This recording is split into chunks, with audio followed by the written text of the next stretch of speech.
மத்திய கிழக்கில் பதற்றம் அதிகரித்துக் கொண்டிருக்கிறது. ஈரானின் முக்கிய அரசியல் மற்றும் பாதுகாப்பு தொடர்பான தலைவர் அலி லாரிஜானி டெஹரான் அருகே நடந்த இஸ்ரேல் வான்தாக்குதலில் உயிரிழந்ததாக ஈரான் அரசு ஊடகங்கள் தெரிவித்துள்ளன.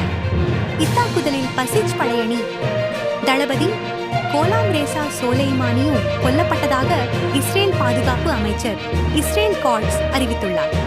இந்த தாக்குதல் ஈரான் தலைமையினருக்கு பெரிய பின்னடைவை ஏற்படுத்தியுள்ளதாக மதிப்பிடப்படுகிறது.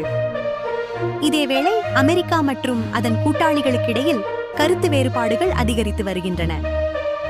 ஹார்மூஸ் நீரிணையில் கப்பல் போக்குவரத்தை பாதுகாக்க நாடுகள் போதுமான ஆதரவு அளிக்கவில்லை என்று அமெரிக்க முன்னாள் அதிபர் டொனால்ட் ட்ரம்ப் கடுமையாக விமர்சித்துள்ளார்.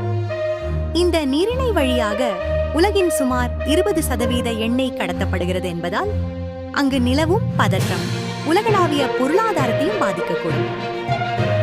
அமெரிக்காவில் உலக அரசியல் அழுத்தமும் அதிகரித்து வருகிறது.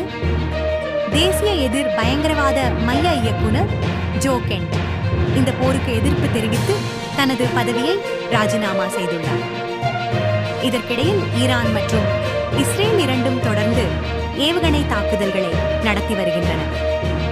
சமாதான பேச்சுவார்த்தைகள் இதுவரை முன்னேற்றமின்றி நிறுத்தப்பட்டுள்ளன. இவ்வாறாக இந்த மோதல் விரைவில் முடிவடையும் அறிகுறிகள் தற்போது தெரியவில்லை. மேலும் உடனடி அப்டேட்களுக்கு டெய்லி டாக்ஸ் சேனலை தொடருங்கள்.